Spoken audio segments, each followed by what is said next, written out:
अभी मैं एक प्रॉब्लम को डिस्कस करूंगा। इस प्रॉब्लम को जेईई मेन 2021 में पूछा गया है। देखिए क्वेश्चन आपका क्या है कि a force vector F is equal to 40 I cap plus 10 J cap newton acts on a body of mass 5 kg। यानी बॉडी के ऊपर फोर्स एफ वेक्टर आपका दिया हुआ है और बॉडी का मास भी आपका यहां पर इस प्रॉब्लम में दिया गया है। तो देखिए इस प्रॉब्लम में आगे देखिए क्या इंफॉर्मेशन है। If the body starts from rest its position vector R at time T equal to 10 second will be. तो यहां पर देखिए इस प्रॉब्लम को सॉल्व करने के लिए सबसे पहले हम लोगों को बॉडी का एक्सेलरेशन को कैलकुलेट करना होगा। तो एक्सेलरेशन को कैलकुलेट करने के लिए हम लोग यहाँ पर न्यूटन साहब के सेकेंड लॉ को यूज करते हैं। तो न्यूटन साहब का जो सेकेंड लॉ का जो मैथमेटिकल फॉर्म है वो मैथमेटिकल फॉर्म है आपका force vector equal to mass times acceleration vector. तो इसको ऐसे लिखा जा सकता है ए में vector equal to force vector. इसको ऐसे लिखा जा सकता है वेक्टर ए इक्वल टू क्या हो जाएगा फोर्स वेक्टर डिवाइडेड बाय आपका क्या हो जाएगा मास ऑफ द बॉडी।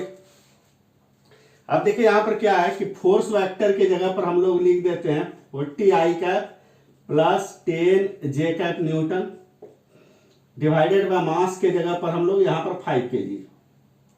अब देखिए यहां पर क्या है आपका, यहां देखिए तो न्यूमरेटर में 10 आपका कॉमन आ जाएगा। 10 हम लोग कॉमन ले लेते हैं तो क्या हो जाएगा यहां पर आपका 4 आई कैप प्लस आपका क्या हो जाएगा आपका 4 I cap plus J cap आपका ये आपका न्यूटन डिवाइडेड बाय आपका क्या हो जाएगा आपका 5 kg। अब देखिए तो यहां से 5 से कैंसिल आउट हुआ 2 तो ये आपका क्या हो जाएगा 2 4 आई कैप प्लस आपका क्या हो जाएगा जे कैप। और देखिए यहां पर चूंकि फोर्स आपका न्यूटन में है और मास आपका क्या है केजी में है तो एक्सेलरेशन आपका किस में हो जाएगा आपका मीटर पर सेकेंड स्क्वायर में हो जाएगा आपका। तो यहां पर देखिए तो एक्सेलरेशन वेक्टर जो आपका आया आपका ये आ गया आपका 2 multiplied by 4 I cap plus J cap meter पर सेकेंड स्क्वायर। इसको ऐसे लिखा जा सकता है देखिए तो 8 आई कैप प्लस आपका 2 जे कैप मीटर पर second square. This is the acceleration vector of the body. अब देखिए क्या है कि आई कैप का जो कॉफिशिएंट होगा वो एक्सेलरेशन का एक्स कंपोनेंट हो जाएगा यहाँ पे। तो आई कैप का कॉफिशिएंट आपका क्या है 8 है तो 8 मीटर पर second square. This is the x component of the acceleration. देखिए तो जे कैप का कॉफिशिएंट यहाँ पर आपका क्या है 2 मीटर पर second square. This is the y component of the acceleration vector. तो यहां पर देखिए तो एक्सेलरेशन वेक्टर का x कंपोनेंट आपका क्या है 8 मीटर पर सेकेंड स्क्वायर। तो ये आपका क्या है एक कांस्टेंट है आपका। और एक्सेलरेशन वेक्टर का देखिए y कंपोनेंट आपका क्या है 2 मीटर पर सेकेंड स्क्वायर। ये भी हमारा आपका क्या है कांस्टेंट है। तो यहां पर देखिए एक्सेलरेशन वेक्टर का x कंपोनेंट भी आपका कांस्टेंट है और एक्सेलरेशन वेक्टर का y कंपोनेंट भी कांस्टेंट है। तो हम लोग कह सकते हैं कि यहाँ पर एक्सेलरेशन वेक्टर आपका क्या है आपका कांस्टेंट है। यानी कहने का मतलब यहाँ पर ना तो एक्सेलरेशन का आपका मैग्नीट्यूड आपका बदल रहा है और ना ही आपका डायरेक्शन बदल रहा है। तो अब देखिए क्या है कि अब आगे देखिए हम लोगों को देखिए एक इंपॉर्टेंट आपका रिजल्ट आपको मालूम है। देखिए वो रिजल्ट आपका क्या है कि जैसे यहां देखिए ये हमारा आपका एक्स एक्सिस हो गया आपका, इधर आपका वाई एक्सिस हो गया और जेड एक्सिस को हम लोग इधर ले रहे हैं टुवर्ड्स द व्यूअर इस साइड। तो this is the Z axis. और यहां पर देखिए यानी एक्स एक्सिस का जो आपका पॉजिटिव डायरेक्शन है वो आपका राइट की तरफ है, वाई एक्सिस का पॉजिटिव डायरेक्शन आपका किधर है अपवर्ड है और जेड एक्सिस का पॉजिटिव डायरेक्शन आपका किधर है टुवर्ड्स द व्यूअर है। तीनों एक्सिस एक दूसरे को जहां पे इंटरसेक्ट करता है यही आपका क्या हो जाएगा ओरिजिन हो जाएगा। तो ओरिजिन का एक्स कोऑर्डिनेट आपका 0 हो गया ऑरिजिन का y कोऑर्डिनेट भी यहाँ पे 0 हो जाएगा और ऑरिजिन का z कोऑर्डिनेट भी आपका क्या हो जाएगा, आपका 0 हो जाएगा। तो हम लोग ये मानते हैं कि at time t equal to 0 पर बॉडी आपका स्पेस के जिस पॉइंट पर है, at time t equal to 0 पर बॉडी आपका स्पेस के जिस पॉइंट पर है उस पॉइंट का पोजीशन वेक्टर आपका r0 वेक्टर है। और at time t equal to t पर, at time t equal to t पर बॉडी आपका स्पेस के जिस पॉइंट पर है उस पॉइंट का पोजीशन वेक्टर आपका वेक्टर r है।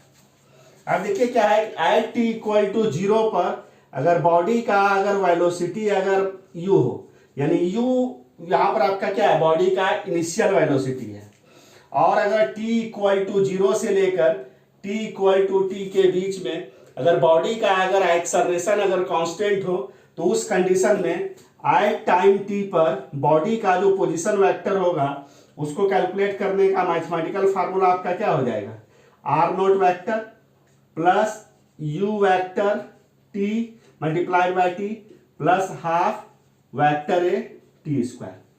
तो देखिए ये आपका काफी आपका एक इंपॉर्टेंट रिजल्ट है।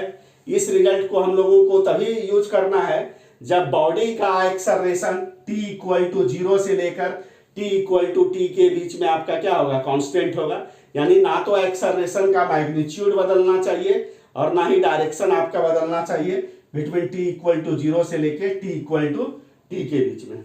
यहां पर देखिए r0 वेक्टर आपका क्या है, बॉडी का पोजीशन वेक्टर है at time t equal to 0 पर, और यहां पर देखिए u वेक्टर आपका क्या है कि बॉडी का इनिशियल वेलोसिटी है, मतलब बॉडी का velocity at time t equal to 0 पर, और यहां पर वेक्टर a आपका क्या है, बॉडी का एक्सेलरेशन वेक्टर है आपका। अब देखिए यहाँ पे स्मॉल t किस चीज को इंडिकेट करता है, ये आपका एक टाइम का इंटरवल है। टाइम का इंटरवल का मतलब t इक्वल टू 0 से लेके t इक्वल टू t के बीच में जो टाइम का इंटरवल होगा वही आपका स्मॉल t हो जाएगा। अब देखिए इसी रिजल्ट को यूज करके हम लोग इस प्रॉब्लम को सॉल्व करेंगे। अब देखिए इस प्रॉब्लम में देखिए यहाँ पे देखिए क्या इंफॉर्मेशन दिया गया है, if the body starts from rest, यानी बॉडी आपका इनिशियली आपका रेस्ट में है, तो यहां पर हम लोग ये मान लेते हैं कि बॉडी का मोशन आपका जिस समय आपका शुरू हो रहा है उस टाइम को हम लोग t इक्वल टू 0 मान लेते हैं। और चूंकि बॉडी आपका का जो मोशन आपका शुरू हो रहा है स्टार्ट फ्रॉम रेस्ट, इसका मतलब है t इक्वल टू 0 पर जो बॉडी का वेलोसिटी होगा ये आपका क्या हो जाएगा, आपका 0 हो जाएगा। अब देखिए इस प्रॉब्लम में ये कहीं पर भी आपका मेंशन नहीं है कि बॉडी का मोशन आपका t इक्वल टू 0 पर स्पेस के किस पॉइंट से शुरू हो रहा है, यानी बॉडी आपका इनिशियली स्टार्टिंग में आपका कहाँ है, यानी बॉडी आपका है t इक्वल टू 0 पर कहाँ पे है, ये इस प्रॉब्लम में इसके बारे में कोई भी इंफॉर्मेशन आपका नहीं दिया गया है। तो हम लोग ये मान लेते हैं इस प्रॉब्लम को सॉल्व करने के लिए कि एट t इक्वल टू 0 पर बॉडी आपका कहाँ है, ऑरिजिन पर है, यानी एट t इक्वल टू 0 पर बॉडी आपका कहाँ पर है, बॉडी इज एट ऑरिजिन। ये हम लोग मान लेते हैं इस प्रॉब्लम को सॉल्व करने के लिए। तो देखिए तो एट t इक्वल टू 0 पर अगर बॉडी का अगर पोजीशन वेक्टर को अगर निकालना हो तो हम लोग क्या करेंगे कि origin at t equal to 0 पर बॉडी आपका कहाँ पे है, ऑरिजिन पर है, तो ऑरिजिन के x कोऑर्डिनेट को i कैप से मल्टीप्लाई कर दीजिए, ऑरिजिन के y कोऑर्डिनेट को j कैप से मल्टीप्लाई कर दीजिए, और ऑरिजिन के z कोऑर्डिनेट को k कैप से मल्टीप्लाई कर दीजिए। तो ये सिंपली आपका क्या हो गया, 0 वेक्टर हो गया। तो ये बहुत आपका इंपॉर्टेंट आपका रिजल्ट है, इसको आप ऐसे याद रखिएगा कि अगर एट t इक्वल टू 0 पर अगर बॉडी अगर आपका ऑरिजिन पर होगा तो उस कंडीशन में एट t इक्वल टू 0 पर बॉडी का पोजीशन वेक्टर आपका क्या हो जाएगा, आपका 0 वेक्टर हो जाएगा। तो अब यहां पर देखिए तो अब ये जो इक्वेशन है इस इक्वेशन में r0 का वैल्यू हम लोग 0 वेक्टर रख देते हैं, और एट t इक्वल टू 0 पर बॉडी का वेलोसिटी आपका क्या है, 0 है, तो 0 into T plus half vector A के जगह पर हम लोग रख देते हैं, यहां पर इसको रख लेते हैं, तो 2 4i कैप प्लस आपका क्या हो गया है, आपका j कैप हो जाएगा, और टी स्क्वायर। यहां पर देखिए हम लोगों को पोजीशन वेक्टर जो कैलकुलेट करना है, यानी its position vector R at time t equal to 10 second, यानी इस t का वैल्यू आपका 10 सेकेंड है। यानी यहाँ पे t इक्वल टू 0 से लेकर t इक्वल टू 10 सेकेंड के बीच में ही सारा कैलकुलेशन हो रहा है। तो स्मॉल t का वैल्यू यहाँ पर हम लोगों को 10 रख देना है, तो 10 का स्क्वायर। ऐसे भी देखिए ये जो फार्मूला है ना, ये फार्मूला एट टाइम t पर बॉडी के पोजीशन वेक्टर को कैलकुलेट करने के लिए है। तो यहां पर t का वैल्यू सिंपली हम लोग 10 रख देंगे। तो at t equal to 10 second पर बॉडी का पोजीशन वेक्टर कैलकुलेट हो जाएगा। अब देखिए ये 2 इससे कैंसिल आउट हो गया, इसको लिखा जा सकता है 4i cap plus j cap, और ये देखिए 10 का स्क्वायर आपका क्या हो गया, 100 हो गया। 100 को 4 से मल्टीप्लाई कर दीजिए तो क्या हो जाएगा, 400i कैप हो जाएगा। 100 को j कैप से मल्टीप्लाई कर दीजिए तो 100 j कैप हो जाएगा। यही आपका क्या हो गया, मीटर हो गया। तो इस प्रकार से at time t equal to 10 second पर बॉडी का आपका पोजीशन वेक्टर आपका कितना हो जाएगा, आपका 400i cap plus 100 j cap metre.